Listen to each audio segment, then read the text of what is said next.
आपके साथ 26 अप्रैल की एक न्यूज़ शेयर कर रहा हूं जहां पे आप यहां देखेंगे तो पीएफ अधिकारियों की नियुक्ति पत्र दिया गया है। मतलब क्या हुआ, अगर आप पीएफ के मेंबर हैं तो आपको पता होगा कि पीएफ संस्था जो है सेंट्रल गवर्नमेंट की संस्था है और ये सेंट्रल गवर्नमेंट की संस्था अपने यहाँ पे एम्प्लॉयमेंट भी कर रही है। मतलब उसमें अलग अलग दो कैटेगरी के अंदर भर्तियां की गई थी। एक को कहा गया था अकाउंट ऑफिसर या एनफोर्समेंट ऑफिसर और दूसरे को पोस्ट को कहा गया था सोशल सिक्योरिटी असिस्टेंट। तो यहाँ ये बताया गया है कि पीएफ संस्था ने इतने लोगों को जो है नियुक्ति पत्र दिए गए 345। ये जो 345 एओ हैं ये बड़े अधिकारी माने जाते हैं और उससे जूनियर अधिकारी मान लीजिए कि 631 जूनियर अधिकारी हैं जिनकी पोस्ट एसएसए है।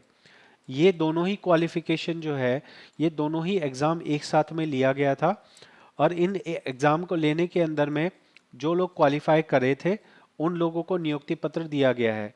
अगर आप भी ईपीएफओ के अंदर में एडमिशन लेना चाहें, इस तरह के कोर्स में आप इस तरह के एग्ज़ाम को ज्वाइन करना चाहें तो आप कर सकते हैं। इसके लिए यूपीएससी संस्था जो कि आईएएस और आईपीएस वाले या आईआरएस वाले पेपर लेती है वही संस्था ईपीएफओ के लिए भी पेपर करवाती है, ईपीएफओ के लिए भी एग्ज़ाम लेती है। इसके अंदर में आपको लगभग यूपीएससी का ही सिलेबस पढ़ना पड़ता है जो प्री वाला सिलेबस होता है। और यहाँ पे ये जो आप क्वालिफिकेशन करेंगे यहाँ ऑब्जेक्टिव बेस पे पेपर होता है और आपको यहाँ सिलेक्ट करना होता है। सिलेक्ट करने के बाद में आपका जो ऑब्जेक्टिव वाले एग्ज़ाम है मुश्किल है, यहाँ पे एओ वाला थोड़ा मुश्किल होता है और उससे आसान एसएसए वाला होता है। ठीक है, तो आप अगर चाहें तो आप भी इस पेपर को दे सकते हैं और मैंने भी इस पेपर को दिया था। लेकिन यहाँ पे क्योंकि मेरा सब्जेक्ट कॉमर्स से रिलेटेड है और मैंने कभी भी इस तरह के एग्ज़ाम की प्रिपरेशन नहीं की है तो मेरे लिए बिल्कुल ही अलग दुनिया थी। मेरे को पीएफ का सारा पता है, लेबर कानून का सारा पता है, लेकिन जब हमें बोला जाए कि आप पढ़ो हिस्ट्री और आप पढ़ो कि कौन सी भाषा जो है कब खोजी गई और वो जो है आक्रमण करने वाला कौन सी सदी में आया और उसके बाद वो कौन से ज़मीन पे आके लड़ा और उसने किससे संधि कर ली थी, संधि का नाम क्या था, ये सब अपने नॉलेज के बाहर है। ये सब अपने जो है रेंज के बाहर वाली चीज़ें हैं। हिस्ट्री में मेरे को बिल्कुल भी, मैं चीज़ों को रट नहीं सकता हूँ तो इसलिए मैं ये एग्ज़ाम में दिया था मैंने एग्ज़ाम, लेकिन मेरा कोई भी पास होने का इसका लॉजिक नहीं था। लेकिन अगर ईपीएफओ की बात की जाए, ईपीएफओ कानून की बात की जाए या ईपीएफओ सिस्टम की बात की जाए तो मैं आपको कह सकता हूं कि मैं किसी भी एक पीएफ के अधिकारी के लगभग, मान लीजिए कि मैं नहीं कह सकता कि कितनी चीज़ें हैं, लेकिन 80% 80 से 90% चीज़ें मैं आपको बता सकता हूं जो भी पीएफ सिस्टम के अंदर में होती हैं।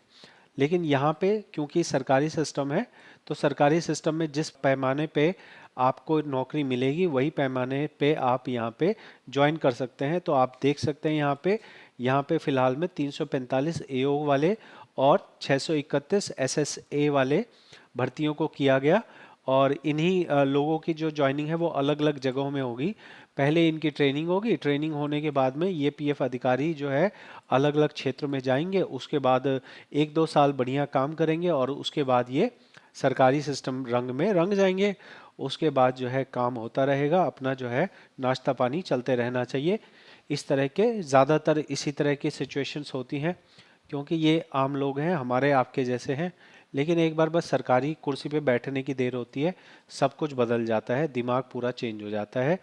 सिर्फ जो है अपने लिए सोचने को हो जाता है, फिर देश और ये लोगों के लिए सोचने का कोई लॉजिक नहीं बचता है। आपका इस बारे में क्या सोचना है?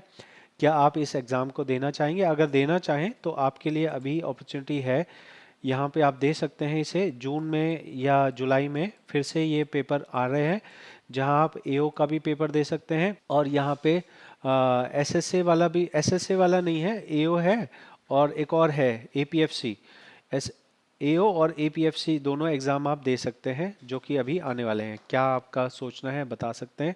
अलग अलग पोस्ट है यहाँ पे अलग अलग पोस्ट है। अगर आप स्टेनोग्राफर ट्राई करना चाहें आप स्टेनोग्राफर भी बन सकते हैं, एसएसए भी बन सकते हैं और ट्रांसलेशन ऑफिसर आप देख सकते हैं। कई तरह की चीज़ें यहाँ लिखी गई हैं। तो ये एक न्यूज़ मैं आपके साथ शेयर करना चाहता था। आपको कैसी लगी ये जानकारी ज़रूर कमेंट में बताएं। मिलेंगे अगली वीडियो में। बहुत बहुत धन्यवाद।